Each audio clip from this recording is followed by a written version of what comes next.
स्वागत करते। तर आज मुलांची खायची फरमाईश होती मस्त असा पास्ता। तर हे पास्ता आता कसा बनवायचा ते तुम्हाला मी आज दाखवणार आहे व्हिडिओमध्ये, आणि कसा झाला ते विशाल खाऊन सांगणार आहे। तर आज त्याची आत्ताच तयारी चालली आहे। आज आहे गुरुवार आणि दुपारीच मुलं शाळेतून आले, त्यांना काहीतरी सुट्टी होती कशाची तरी दुपारी, तर त्यासाठी तर मग आता हे मी पातेलं घेतले, त्याच्यामध्ये 2 ग्लास पाणी टाकणार आहे मी। शांत बस तू, शांत बस। आता हे गरम करायला ठेवणार आहे 2 ग्लास पाणी, आणि त्याचबरोबर आहे ना थोडस ऑइल टाकणार आहे त्याच्यामध्ये पाण्यामध्ये, कारण ज्यावेळेस पास्ता उकळतो ना तर त्यावेळेस ना पास्ता आहे ना हे नाही होणार, असा चिकट नाही होणार। हो,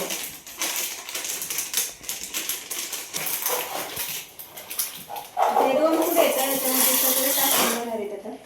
तोपर्यंत सगळा उकळतोय, बघू आता कसा होतोय, कारण खूप दिवस झाले मी पण नाही बनवला, 2-3 वर्षाखाली बनवलेला होता, आता खूप दिवस झाला नाही बनवला, पण म्हटलं आता परत एकदा ट्राय करून बघावं आणि मस्त असा टेस्टी बनणार आहे आज, कारण आज खायला भरपूर जण आहेत त्यासाठी, कारण विशालला पण खायचं आहे, सोनूला पण खायचं आहे। बघू आता कोण कोण खाणार आहे काय, नाही का। उकळायला टाकलाय तोपर्यंत आपण आता एवढ्या मी भाज्या कट करून घेतल्यात बघा। तर इथं ना मी टॅमॅटो कट करून घेतलाय, एक कांदा कट केलाय, आणि एक म्हणजे थोडी कोथिंबीर आणि एक हिरवी मिरची अशी कट करून घेतली मी, आणि इथं पास्ता मसाला पण वापरणार आहे मी, आणि सॉस पण वापरणार आहे टॅमॅटो केचप। तर बघू आता कसा होतोय, उकळतोय तोपर्यंत बघते बाकीचं। आता उकळायला टाकलाय पास्ता, तर उकळताना काय करायचं, थोडंसं हलवत राहायचं, कारण काय होतं की ज्यावेळेस आपण हलवत नाही ना ते एकाला चिटकून बसतं, ते उकळताना असं हलवून घ्यायचं, कारण ते ना बऱ्यापैकी हे होतं ना, फुगतो पण जास्त होतो, जास्तीत होतो तो।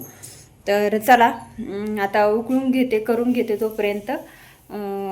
विशूची खूप गडबड आहे, त्याला खायचं आहे त्याच्यामुळं, हे ना विशू काय खायचंय तुला पास्ता, ओके चल, होतंय ना तोपर्यंत करू। मला पास्ता लय आवडतो, कामाची घाई गडबड चालली आहे इथं रोजची, आणि मुलं घरी असले की त्यांना काही ना काहीतरी खायचं असतं। आता हे पास्ता हे पदार्थ अनहेल्दी आहे, तर आपल्याला हेल्दी बनवण्यासाठी ना जितक्या भाज्या टाकता होतील तितक्या टाकायच्या, म्हणजे जसं की त्यामध्ये हे असेल तुमच्याकडे शिमला मिरची, गाजर, तर ते पण तुम्ही टाकू शकता। आता इथं माझ्याकडे फक्त टॅमॅटो, कांदा आणि हिरवी मिरची आणि कोथिंबीर होती, तर तेवढंच मी घेतलंय। तर तुम्हाला त्याच्यामध्ये हिरवी मिरची म्हणजे ढोबळी मिरची, म्हणजे ती असते मोठी ढब्बू मिरची ती, आणि हे गाजर, प्लस अजून आहे ना, अजून त्यामध्ये ना हे पण असतं बघा, वाटाणा पण असतो, ते पण तुम्ही टाकू शकता। अजून तुम्हाला वाटलं तर काही एखादी तुमची आवडीची भाजी असेल, तर तुम्हाला आवडत असेल त्याच्यामध्ये टाकलेली, तर ती सुद्धा टाकू शकता, काही नाही प्रॉब्लेम। तर मी आता एवढ्याच 2 भाज्या टाकणार आहे। तर आता उकळतोय बघते तुम्हाला बघा,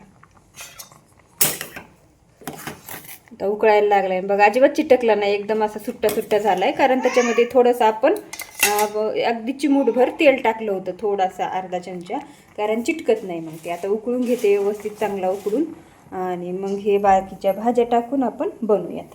आता बघा गॅस बंद केलाय मी, चांगला उकडलाय बघा, किती मोकळा झालाय। आता थोडीशी वाफ जाऊन दिवस ठेवते, आणि त्यातलं पाणी ना ते सगळं काढून घेऊया आपण। आता त्यातलं पाणी काढून घ्यायचं सगळं।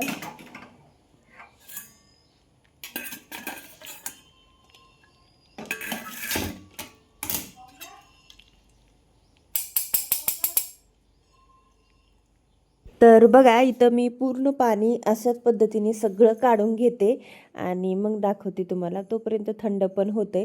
आता अगोदर काय करायचं आपल्याला, इथं सगळं व्यवस्थित पाणी काढून घेतं, इथं खूप जास्त फुगून झाला, जास्त ते एकदम असा फुगतो, कारण एकच पॉकेटमधलं केला असतील तर अजून जास्त फुगला असता, पण तुम्ही 2 जास्त पॉकेटमध्ये जास्त केलेला आहे. दोन्ही पण पुड्या टाकून मी इथं उकळून घेतला आणि खूप जास्त झाला फुगून. तर इथं कढई ठेवलेली आहे, तेल टाकलेलं आहे. त्यामध्ये तेल गरम झालं की मस्त असे जिरे टाकायचे. जिरे तडतडले का नाही की आपल्याला त्यामध्ये टाकायचं मस्त असा आपला जो एक कांदा चिरून घेतलेला आहे, तो कांदा बारीक चिरलेला. तर बघा मग ते कांदा टाकून घ्यायचा. कांदा मस्त असा ब्राऊन कलर येऊस तर मस्त छान असा भाजून घ्यायचा. आता इथं तुम्ही डायरेक्ट लगेचच हिरवी मिरची पण टाकू शकता, पण मी हिरवी मिरची लगेच अगोदर ब्राऊन कलर होऊन देते ह्याचा कांद्याचा आणि मग नंतर टाकते. कारण हिरवी मिरची अगोदर टाकली तर करपट लागते. तर नंतर आपल्या ब्राऊन कलर झाला की लगेच त्यामध्ये आपल्याला हिरवी मिरची टाकायची. ती थोडीशी तळली का नाही की लगेच म्हणजे टॅमॅटो टाकायचा अगोदर, त्यानंतर हिरवी मिरची टाकायची, थोडीशी कोथिंबीर टाकायची आणि मस्त असं आपलं सगळं हलवून घ्यायचं. आणि इथं टॅमॅटो व्यवस्थित शिजण्यासाठी, कांदा पण व्यवस्थित शिजण्यासाठी आपल्याला थोडासा अर्धा चमचा मीठ टाकायचं. आपल्याला मीठ नंतरही टाकायचे, पण अगोदर आपण थोडंसं हे शिजण्यासाठी भाज्या टाकू शकता. आता इथे शिमला मिरची असतील, गाजर असतील तर खूपच बेटर मस्त झाला असता, पण इथं माझ्याकडे अवेलेबल नव्हतं, तर मग मी जेवढं आहे तेवढं टाकलं. आता इथं हळद टाकायची आणि इथं आपला थोडंसं लाल तिखट घरचं, कारण थोडंसं तिखटपणा यावा म्हणून. पास्ता मसाल्यामध्ये असतो पण एवढं नसतं, आणि इथं आम्हाला तिखट आणि चटपटं खायची सवय आहे त्यासाठी मग थोडं टाकलं. आणि इथं आपल्याला जे एक पास्ता मसाल्याची पुडी आपण घेतली होती ती पण मी इथं टाकून घेतली ह्याच्यामध्ये आणि हलवून घ्यायचे. आणि आपल्याला जास्त बाकीचे मसाले नाही टाकायचे, फक्त पास्ता मसाला आणि थोडंसं लाल तिखट आणि हळद, आणि इथं मग हलवून व्यवस्थित तळून घ्यायचं आहे मस्त व्यवस्थित तेल सुटेपर्यंत. आणि सॉस टाकायचा आहे, सॉस टाकला तुम्ही बघितलं. आता सॉस टाकून व्यवस्थित हलवून घ्यायचे तेल सुटुसतं आणि त्यानंतर टाकायचा आहे पास्ता. तर इथं बघा अशा पद्धतीने मस्त सुटसुटीत असा पास्ता झालेला आहे. व्यवस्थित सगळं हलवून घ्यायचं, सगळे मसाले आपल्या सगळ्या पास्त्याला लागले पाहिजे. तर असं मस्त हलवून घ्यायचा. पाहू शकता तुम्ही कलरफुल किती मस्त वाटतंय. तर छान मस्त हलवून घ्यायचं सगळं, आपलं मसाला सगळे व्हेजिटेबल व्यवस्थित मिक्स झाले पाहिजे. तर छान असा हलवून घ्यायचा मस्त. आणि आपला पास्तासुद्धा छान उकडला गेला होता, त्यासाठी मस्त असा सॉफ्ट झाला. आणि अशा लगेचच आपल्याला त्यामध्ये चवीनुसार मीठ टाकायचं. आता मीठ आपण प्रमाणामध्येच टाकूया, जेणेकरून आपण अर्धा चमचा मीठ ऑलरेडी टाकलेलं होतं टॅमॅटो कांदा शिजण्यासाठी व्यवस्थित. आणि असा मस्त पास्ता तयार झालेला आहे. आणि आपल्याला त्यावरती मस्त अशी कोथिंबीर टाकायची. याच्यानंतर तुम्हाला अजून सॉस टाकून खायचं असेल तर खाऊ शकता, पण जास्त सॉस टाकू नका, एवढाच बस होतो. लगेच तुम्ही सर्व करून खाऊ शकता. बघा, तर बघा पूर्ण हलवून घेतलं, मस्त रेडी झालेला आहे. आणि छान असा बघा दिसायला इतका छान दिसत होता, आणि तर तितकाच खायलासुद्धा टेस्टी झालेला होता. मोबाईलमध्ये एवढं प्रत्यक्ष व्हिडिओमध्ये दिसत नाही, पण ज्यावेळेस आपण प्रत्यक्ष हा पास्ता बघतो ना केलेला, तर खूप टेस्टी झाला होता. आणि इतका छान आणि इतका दिसत पण खूप छानच दिसत होता. आणि विशालला काही एवढा दम निघत नव्हता, त्याला खायचा होता, गरमच होता तरीसुद्धा तो पटकन असं खायला दे म्हणत होता. इतका छान झाला होता. आणि तुम्हाला पण ही रेसिपी ट्राय नक्की करून बघा आणि मला सांगा कमेंट बॉक्समध्ये की कसा झाला तुमचा पास्ता. तर अशा पद्धतीने एकदा नक्कीच बनवून बघा. चला आता खायला देते मुलांना. विशालला तर काही दम निघा नाही. आता पहिलं देते खायला कसा झालाय आणि तुम्हाला पण सांगू. विशू कसा झालाय? खाऊन दाखव बरं एकदा.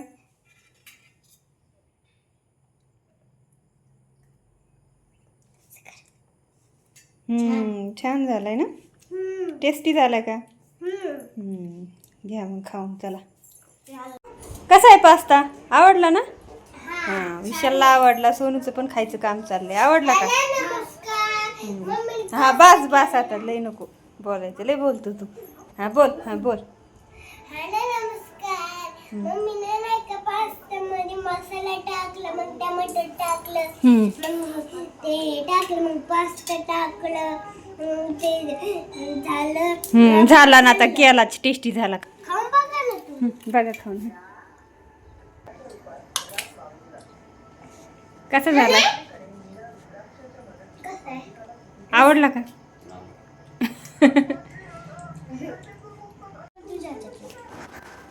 पप्पा छान झालाय. खा. खाली बसू. विशालला पण जास्त आवडला, सोनूला पण आवडला. आता थोडासा खाऊन घेते, बाकीचे शिवायचे कामं पडलेत अजून, तर त्याचं पण काम चाललंय. आता महागचं काम करीतच होते मी, पण ह्यांचं मध्येच निघलं पास्ता कर तर केला. आता खाऊन घेते थोडंसं आणि मग परत ब्लाऊजचं कटिंग टिचिंगचं कामाला लागते. बघू कसा झाला आहे. तर व्हिडिओ आवडला असेल तर लाईक शेअर करा, सबस्क्राईब करा. भेटू अशाच एका नवीन व्हिडिओमध्ये. तोपर्यंत बाय बाय. मस्त झाला.